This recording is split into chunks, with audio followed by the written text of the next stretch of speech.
नमस्कार प्रिय विद्यार्थियों, आज हम समाज से संबंधित कुछ महत्वपूर्ण प्रश्नों के बारे में चर्चा करेंगे जो आने वाली परीक्षा के लिए अति महत्वपूर्ण होंगे।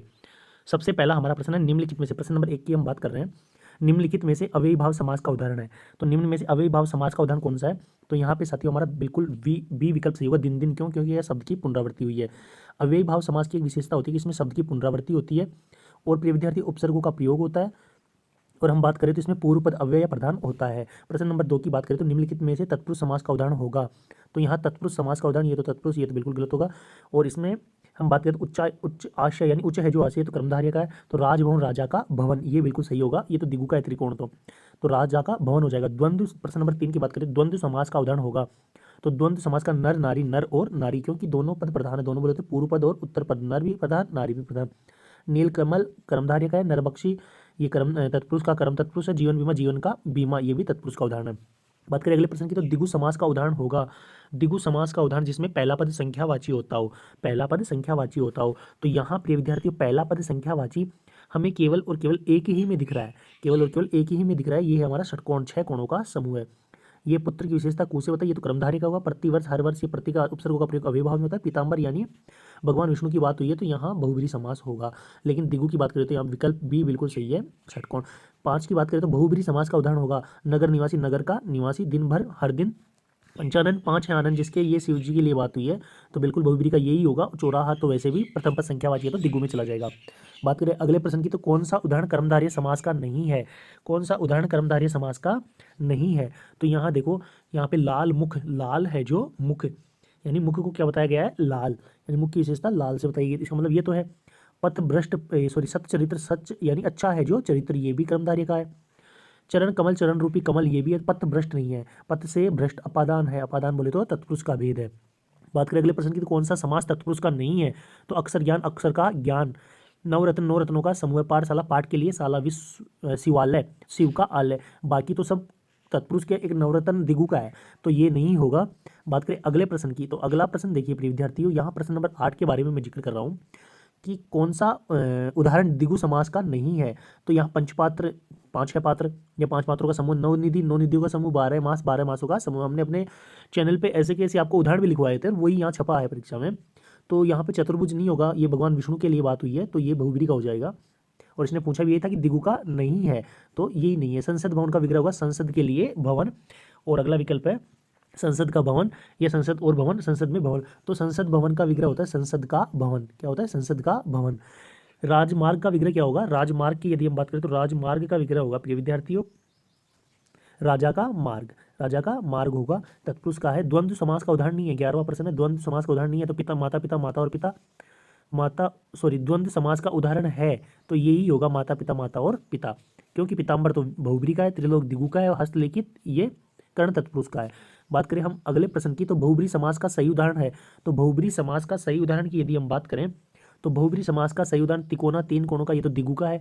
अनाचार, ये अन्न है जो, ये अपना अलुक भी, उसको नए तत्पुरुष भी कह सकते हैं और इसको अव्यय भाव में माना जा सकता है। भरपेट ये अव्यय भाव का है। और प्रिय विद्यार्थियों ये बात करें तो चंद्रशेखर, चंद्रमा शिखर पर भगवान शिव जी की बात हुई है तो बहुब्रीहि का ही है ये। किस शब्द में अव्यय भाव समास है? अव्यय भाव किसमें है? तो घर घर शब्द की पुनरावृत्ति पहले में ही हो रही है। फिर भी आगे देखते हैं, सीताराम, सीता और राम द्वंद्व का यथा संभव, जैसा संभव हो। अव्यय भाव का है। राजपुत्र, राजा का पुत्र, ये संबंध तत्पुरुष में है। बात करें प्रश्न नंबर 14 की तो प्रश्न नंबर 14 क्या है? किसमें समास का सही प्रयोग हुआ है? किसमें समास का सही प्रयोग हुआ है? तो एक बार विकल्प देख लेते हैं कि कौन से में सही का प्रयोग हुआ है। तो 15 की यदि हम बात करें तो इसके विकल्प हैं हमारे पास में। प्रश्न नंबर 15 की, 14 की हम बात करें तो लब्ध प्रतिष्ठ शिरोमणि कवि नवरात्र, एकमात्र नवरात्र में ही समास का प्रयोग हुआ है। नवरात्र में ही समास का प्रयोग हुआ है। समास की बात करें तो दिगु है, नवरात्रियों का समूह है। इसके बाद हम जिक्र करते हैं प्रश्न नंबर 15 की, किस शब्द में तत्पुरुष समास है? तो चंद्रमुख, ये तो चंद्रमा रूपी मुख हो गया। कर्मधारय यथाशक्ति, शक्ति के अनुसार अव्यय भाव में गया। और दशहरा, दस कृष्ण अर्पण, कृष्ण को अर्पण, ये भी नहीं होगा भाई। 15 में तो कृष्ण अर्पण होगा, कृष्ण को है जो अर्पण है ना, ये कृष्ण अर्पण होगा। दशहरा भी नहीं होगा, ये भी दिगु का है तो यहाँ पे कृष्ण अर्पण ही होगा। साथियों इसके बाद हम छोटे विकल्प यानी रिक्त स्थानों की पूर्ति वाले प्रश्न देखते हैं। यहाँ से भी वैकल्पिक प्रश्न बन सकता है तो हम सबसे पहले रिक्त स्थानों की पूर्ति कीजिए, यहाँ से आपको बारीकी का ज्ञान होगा। तो 2 या 2 से, पहला देखो, पहला हमारा क्या है? रिक्त स्थान। 2 या 2 से अधिक शब्दों या पदों के परस्पर संयोग को क्या कहते हैं रे? समास कहते हैं। क्या कहते हैं? समास कहते हैं। और भेद की बात करें तो कितने होते हैं? 6 भेद होते हैं। 6 भेद के लिए हमने एक ट्रिक भी देखी थी, अब कह तो दे दे, अब कह तो दे दे। तो ऐसे अव्ययीभाव, वैसे बहुब्री, कैसे कर्मधारय, तैसे तत्पुरुष, और दय से द्वंद्व और दिगु हमने बनाया था। इसके बाद यदि हम बात करें प्रश्न नंबर नेक्स्ट की, तो समास के भेद होते हैं। प्रश्न नंबर 2, समास के भेद होते हैं, कितने करेंगे रे? 6। प्रतिदिन और यथाशक्ति शब्दों में समास है, तो हर दिन उपसर्गों का प्रयोग, पहला पद अव्यय है शक्ति के अनुसार, तो यहाँ अव्ययी भाव हो जाएगा। कौन सा भाव होगा? अव्ययी भाव होगा। प्रश्न नंबर 4 देखिएगा, जिस समास में दूसरा पद प्रधान हो वह होता है, तो उत्तर पद तो तत्पुरुष में होता है। पदों की प्रधानता की बात करें तो फिर तत्पुरुष के 2 भेद होते हैं, दिगु और कर्मधारय, या तो तत्पुरुष करना ही सर्वश्रेष्ठ माना जाएगा प्रिय विद्यार्थी। इसके बाद हम प्रश्न नंबर 5 की बात करें, एक बार मैं इनको हटा देता हूँ। प्रश्न नंबर 5 की यदि हम बात करें ना, तो प्रश्न नंबर 5 हमारा है, जिस समास में पहला पद संख्या और वाचक होता है वह वहाँ समास कौन सा माना जाएगा? दिगु है। कौन सा माना जाता है? दिगु समास माना जाता है। चतुरानन और त्रिनेत्र में शब्दों में समास है, तो यह देवी देवताओं के नामों का जिक्र हुआ है, तो आपको बहुब्रीहि ही करना है। कौन सा करना है? बहुब्रीहि ही करना है। प्रश्न नंबर 7 की यदि हम बात करें, जिस समास में पहला पद विशेषण तथा उत्तर दूसरा पद विशेष्य होता है, विशेषण और विशेष्य हमने पढ़ा है, अच्छे से सीखा है, तो दूसरा पद विशेष्य होता है। क्या होता है? विशेष्य। विशेष्य यानी जिसके बारे में बातें हो रही है वह कर्मधारय समास का होता है। एक बात और, यहाँ एक मात्र समास है जिसकी परिभाषा से प्रश्न बनता है कि किस समास में विशेषण और विशेष्य का प्रयोग, उपमान और उपमेय का प्रयोग होता है, तो कर्मधारय की ही बात होती है। द्वंद्व समास में दोनों पद प्रधान तथा उनके बीच के, द्वंद्व समास में दोनों पद प्रधान तथा उनके बीच के कौन से शब्द का लोप होता है?